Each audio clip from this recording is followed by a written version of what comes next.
Ó Senhor Jesus! Bom dia, amados irmãos! Hoje vamos desfrutar da quarta-feira da segunda semana do Alimento Diário, que tem como título Destinatário, Timóteo, parte 2. O ler com oração da quarta-feira está em 2 Timóteo, capítulo 1, versículo 7, que diz assim: Deus não nos tem dado espírito de covardia, mas de poder, de amor e de moderação. Ó Senhor Jesus! Senhor, muito obrigado por ter nos dado esse espírito de poder, de amor e de moderação.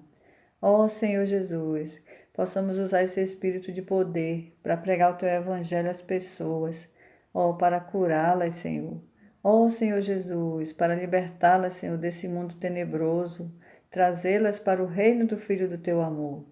Ó Senhor Jesus, possamos usar também esse espírito de amor para cuidar das pessoas com labor de amor, cuidar dos irmãos, suprir, Senhor, as pessoas com a Tua palavra. Ó Senhor Jesus, e esse espírito de moderação, que nos leva, Senhor, a saber agir em cada situação. Ó Senhor Jesus, Senhor, muito obrigado por esse espírito todo inclusivo. Ó Senhor Jesus. Amém, amados? O título da quarta-feira é A Preparação do Jovem Timóteo.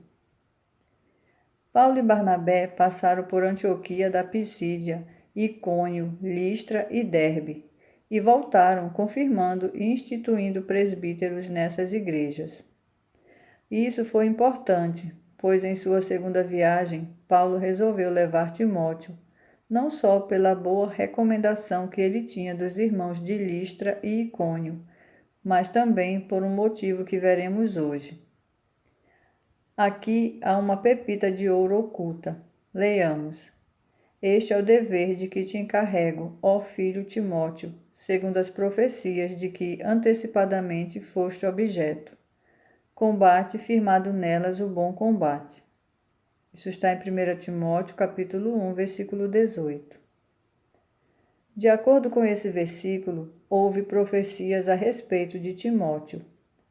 Eram profecias verdadeiramente do Espírito. Esse foi um dos motivos para o apóstolo ter levado Timóteo. O versículo ainda diz: combate firmado nelas o bom combate. Se Deus deu a você uma palavra, combata, lute baseado nela. Não tenha medo, o Espírito é com você. Aleluia. Em seguida lemos, mantendo fé e boa consciência, porquanto alguns, tendo rejeitado a boa consciência, vieram a naufragar na fé. Isso está em 1 Timóteo, capítulo 1, versículo 19. Timóteo era um jovem puro. Ele aprendeu com Paulo e manteve uma fé sincera, sem segundas intenções. Não estamos na igreja porque há oportunidades de fazer bons negócios ou de ter um bom casamento. Além da fé pura, sincera, mantenhamos também uma consciência sensível. Se praticamos ações que entristecem o espírito, nossa consciência fica cauterizada e o Espírito não fala mais conosco. Ó Senhor Jesus!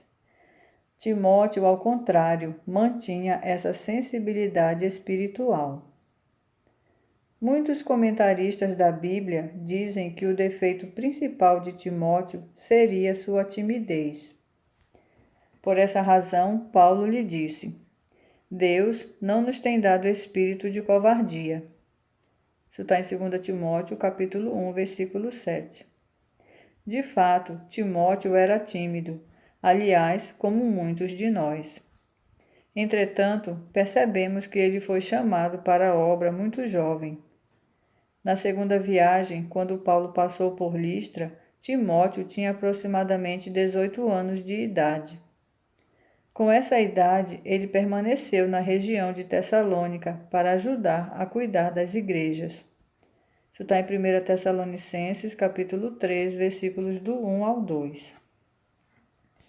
Imagine um jovem de 18 anos falando com presbíteros de 40, 50 anos de idade. Por isso, Paulo disse: ninguém despreze a tua mocidade. Pelo contrário, torna-te padrão dos fiéis, na palavra, no procedimento, no amor, na fé, na pureza. Isso está em 1 Timóteo, capítulo 4, versículo 12. Ele incentivava Timóteo a usar a autoridade do Espírito, a ser genuíno, sendo um canal para o Espírito atuar. Ele guardou isso por toda a sua vida, mantendo-se puro. Nos últimos tempos, Deus precisa de uma igreja formada pelos vencedores, os quais têm coração puro. Vemos ainda: até a minha chegada, aplica-te à leitura, à exortação, ao ensino. Isso está em 1 Timóteo, capítulo 4, versículo 13. Assim como Timóteo, devemos ouvir a palavra profética e ruminá-la, aplicar-nos à leitura da Bíblia e conhecer a vontade de Deus. O ministro da palavra está alinhado com o falar atual do Senhor. Não te faças negligente para com um dom que há em ti, o qual te foi concedido mediante profecia, com a imposição das mãos do presbitério. No período que consiste entre a primeira e a segunda viagem de Paulo, o presbitério impôs as mãos em Timóteo e houve uma profecia. Nessa ocasião, foi-lhe transmitido o dom da palavra. Tudo isso estava oculto nesses versículos, mas agora o Espírito nos tem revelado. Aleluia! Daí a importância de contextualizar a palavra para termos uma visão mais ampla e entendermos o que o Espírito estava fazendo. Vemos a escolha do apóstolo ao levar Timóteo em sua segunda viagem. Isso está em Atos 16, capítulo 1, versículo 3. Paulo o escolheu para ir em sua companhia, como vimos, baseado não só em seu bom testemunho, mas também na profecia da qual fora objeto. O Espírito já estava preparando esse jovem cooperador. Em seguida, o texto relata: e percorrendo a região frígio-gálata, tendo sido impedidos pelo Espírito Santo de pregar a palavra na Ásia, defrontando Mísia, tentavam ir para a Bitínia, mas o Espírito de Jesus não o permitiu. Isso está em Atos, capítulo 16, versículos do 6 ao 7. Aqui vemos o Espírito dirigindo a vida de Paulo e Silas. À noite, Paulo teve a visão de um varão macedônio que o chamava para ajudá-los. Ele concluiu então que Deus os havia chamado para anunciar o Evangelho na Europa, do outro lado do mar Egeu, para onde foram. Chegaram à primeira cidade da Macedônia, Filipos, onde pregaram o Evangelho às mulheres que estavam em um lugar de oração à beira do rio. Foi nessa ocasião que Lídia se converteu. Ao se dirigir para o lugar de oração, uma jovem possessa de espírito adivinhador saiu ao encontro de Paulo. Essa jovem dava muito lucro a seus senhores. Ela seguiu Paulo por vários dias, dizendo: estes homens são servos do Deus Altíssimo e vos anunciam o caminho da salvação. Isso está em Atos, capítulo 16, versículo 17. Isso parece algo positivo, mas se Paulo não interviesse, iriam associar o Evangelho aos demônios. Paulo então disse ao Espírito: em nome de Jesus Cristo eu te mando, retira-te dela. E ele na mesma hora saiu. Com isso, os homens que ganhavam dinheiro com a jovem adivinhadora perderam sua fonte de lucro e levantaram um tumulto contra os apóstolos. Estes foram açoitados e presos. Apesar de tudo, Paulo e Silas não lamentaram. Pelo contrário, estavam alegres, orando e louvando ao Senhor no cárcere. Eles levaram vários açoites, mas não estavam tristes, e os demais companheiros de prisão escutavam. Por volta da meia-noite, um terremoto sacudiu os alicerces da prisão, e abriram-se todas as portas e cadeias. O carcereiro, pensando que os presos haviam fugido, queria se matar, mas Paulo interveio, dizendo que todos estavam ali. Esse episódio resultou na salvação do carcereiro e de sua casa. Isso está em Atos, capítulo 16, versículos do 26 ao 32. Timóteo testemunhou tudo isso. Ele já estava sendo preparado para não ter medo de tribulações, açoites e prisões. Louvado seja o Senhor. Pergunta: por que Paulo resolveu levar Timóteo em sua segunda viagem? Amém, amados? Aleluia! Louvado seja o Senhor por essa quarta-feira, né? E a pergunta do alimento diário de hoje diz assim: por que Paulo resolveu levar Timóteo na sua segunda viagem? Senhor Jesus. E a resposta é maravilhosa, né? Para ser um jovem, como Timóteo era, há duas coisas que resolveram Paulo levá-lo na sua segunda viagem. A primeira delas foi o testemunho, amém? O testemunho que ele tinha diante dos demais irmãos, né? Até tem um versículo que mostra que ele era um jovem, apesar da pouca idade, que dava bastante testemunho. E o segundo item era as profecias, amado. Louvado seja o Senhor. Havia profecias com relação a Timóteo também.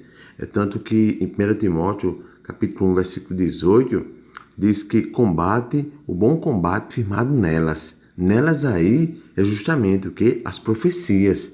Então os irmãos profetizavam a respeito do jovem Timóteo, e essas profecias eram do Espírito.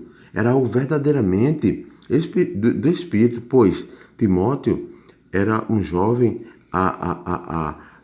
puro, né? Era um jovem que, apesar da pouca idade, era um jovem puro. E mesmo naqueles dias, irmão, não era fácil ser puro, né? Mas a palavra mostra que ele é um jovem puro, né? Ele tinha uma consciência pura, né? E uma fé sem hipocrisia. Olha que maravilha isso, né? Louvado seja o Senhor. Que nós, né, possamos ser esse tipo de cristãos, né? Os jovens de hoje possam ter esse procedimento também. Louvado seja o Senhor. Apesar da pouca idade, né, nós também vimos que Timóteo era um jovem tímido, né? E Paulo encoraja ele, ó Senhor Jesus, dizendo para ele que o Senhor não nos deu, né, um espírito de covardia, né, mas de poder, de amor e de moderação, né? Louvado seja o Senhor. E Paulo encorajava o irmão Timóteo, e ele, apesar da pouca idade, recebia esse encorajamento e avançava mais e mais em sua vida espiritual, sabia? Ó Senhor Jesus, louvado seja o Senhor, porque nós precisamos de irmãos, né? Que nos encoraje, que muitas vezes nos discipline, né? Mas tudo seja feito, né, irmãos, para que a vida espiritual continue avançando e prosseguindo firmemente no Senhor. Aleluia. Paulo ainda cita, né, um outro versículo muito rico, né, que está escrito na sua carta, que diz assim: ninguém despreze a tua mocidade, né? Pelo contrário, torna-te padrão no procedimento, né? Na palavra, no amor, na fé, na pureza, né? Louvado seja o Senhor. E é interessante na palavra porque muitos jovens, muitos irmãos de hoje não gostam de ler, né? Mas a leitura, irmãos, da Bíblia, do alimento diário, dos livros espirituais que temos, é necessário. Para quê? Para que nós nos tornemos cristãos fortes, cristãos que não são artificiais, mas que têm uma base profunda no Senhor. Irmãos sólidos, louvado seja o Senhor. E que dessa forma, buscando o Senhor por meio da palavra, por meio das experiências com Cristo, nós passamos a conhecer mais e mais o Senhor. É verdade, o Deus a qual servimos. Amém? Louvado seja o Senhor. Por isso Paulo encorajava tanto a Timóteo, né? Louvado seja o Senhor, né? E Timóteo pôde cooperar com Paulo, amados, até o final de sua vida, né? Então foi um jovem muito, muito precioso que foi usado pelo Senhor, né? Louvado seja o Senhor. Por isso que nos dias de hoje, você jovem, né? Irmãos, o Senhor também quer usar você, né? Louvado seja o Senhor. Para isso, você precisa apenas estar disponível, né? E disposto a ser trabalhado pelo Senhor. Aleluia. E graças ao Senhor, porque na vida da igreja, né? você pode ser preparado para ser muito útil ao Senhor, até a vinda do Senhor, amém? Louvado seja o Senhor, né? Que nessa quarta-feira, eu e você, né, possamos estar meditando essa palavra ainda mais e, claro, né, orando o Senhor para sermos usados igual o jovem Timóteo foi, né? Louvado seja o Senhor. Aleluia, amados. Tenha uma boa quarta-feira.